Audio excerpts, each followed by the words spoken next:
গরমের ছুটিতে থাইল্যান্ড যাওয়ার প্ল্যান করছেন? পাসপোর্ট, ভিসা, ফ্লাইট সব মিলিয়ে বাজেট ফুলে ফেঁপে উঠছে। একটু থামুন, কারণ অনেকেই জানেন না ভারতের বুকেই লুকিয়ে আছে এমন এক জায়গা যাকে অনেকেই বলেন মিনি থাইল্যান্ড। হ্যাঁ, আমরা কথা বলছি হিমাচল প্রদেশের শান্ত সবুজ পাহাড়ি গ্রাম জিভির কথা। আর এই স্বর্গীয় জায়গাটি রয়েছে মানালি থেকে মাত্র প্রায় 102 কিলোমিটার দূরে। গাড়িতে ধরুন 3 ঘন্টা আর আপনি পৌঁছে যাবেন এক অন্য জগতে। ধরুন আপনি মানালির ব্যস্ত মল রোড থেকে একটু দূরে বেরিয়ে এলেন। রাস্তা ধীরে ধীরে সরু হচ্ছে, চারপাশে ঘন পাইন বন, পাহাড়ের গা বেয়ে নামছে ছোট ছোট ঝর্ণা। আর ঠিক তখনই আপনি ঢুকে পড়লেন জিভির কোলে। এটা সেই জায়গা যেখানে সময় ধীরে চলে, কোনো হর্ন নেই কোনো শহুরে হুল্লোড়, শুধু নদীর শব্দ, পাখির ডাক আর ঠান্ডা বাতাস।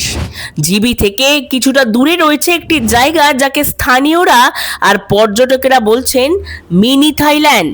এটি মূলত নদীর একটি অংশ যেখানে পরিষ্কার জল, বড় বড় পাথর আর চারপাশে ঘন সবুজ বন এমন একটি দৃশ্য তৈরি করে যা সত্যি দক্ষিণ পূর্ব এশিয়ার কোনো লুকোনো দ্বীপের কথা বারবার মনে করিয়ে দেয়। জলের স্বচ্ছতা এমন যে নিচের পাথর পর্যন্ত স্পষ্ট দেখা যায়। অনেকেই এখানে বসে ঘন্টার পর ঘন্টা কাটিয়ে দিতে পারেন। ইনস্টাগ্রাম প্রেমীদের জন্য এটা একেবারে ড্রিম লোকেশন। সকালবেলায় আলো যখন জলের উপর পড়ে, চারপাশের বন আর পাহাড় মিলিয়ে যে ফ্রেম তৈরি হয় তা ক্যামেরা ছাড়া ধরা মুশকিল। যদি আপনি সেই ধরনের ভ্রমণকারী হন যারা কম ভিড়, বেশি প্রকৃতি খোঁজেন, তাদের জন্য জিভি একেবারে পারফেক্ট ডেস্টিনেশন।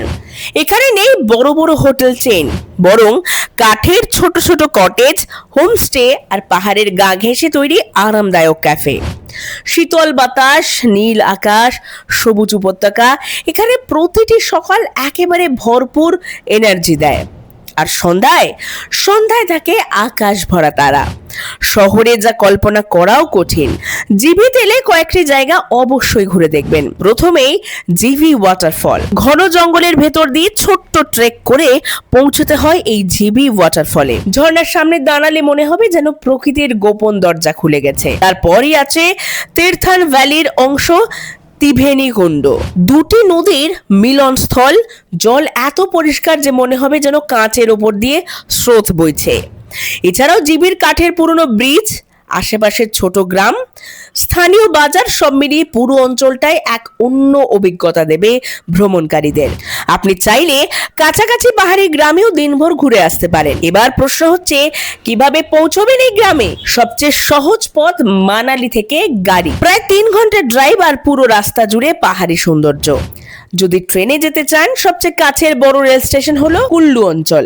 সেখান থেকে ট্যাক্সি বা বাসে পৌঁছে যেতে পারবেন জিভিতে। ভ্রমণের সেরা সময় হচ্ছে এপ্রিল থেকে জুন, অর্থাৎ আপনার গরমের ছুটি মিস না হবে। অর্থাৎ গরমের ছুটিটাকে পুরোপুরি কাজে লাগান। তবে বর্ষার সময় গেলে প্রকৃতি আরো সবুজ হয়ে ওঠে, যদিও রাস্তাঘাট একটু চ্যালেঞ্জিং হয়ে ওঠে। এবার মনের মধ্যে আরেকটি প্রশ্ন জাগছে, খরচ কেমন? সবচেয়ে বড় সুবিধা, এখানে ভ্রমণ খরচ তুলনামূলকভাবে কম। দার্জিলিং বা সিকিমের সমান বাজেটেই আপনি এখানে 2 থেকে 3 দিন খুব আরাম করে কাটাতে পারবেন। হোমস্টে প্রতি রাত মাঝারি বাজেটে পাওয়া যায়, খাবার স্থানীয় ও সাশ্রয়ী, আর প্রকৃতি একেবারে ফ্রি। জিবি সেই ধরনের জায়গা যেখানে এখনো অতিরিক্ত বাণিজ্যিকরণ হয়নি, যেখানে প্রকৃতি এখনো নিজের ছন্দে বয়ে যায়। আপনি যদি শান্ত কোনো জায়গা চান, যেখানে একটু শান্তিতে দিন কাটাতে চাইছেন, ইনস্টাগ্রাম যোগ্য ফ্রেম চাইছেন, বা শহরের কোলাহল থেকে পালাতে চাইছেন, তাহলে এই মিনি থাইল্যান্ড আপনার জন্য নিখুঁত গন্তব্য। এই গরমে বিদেশ যাওয়ার আগে একবার ভাবুন, হয়তো ভারতের পাহাড়েই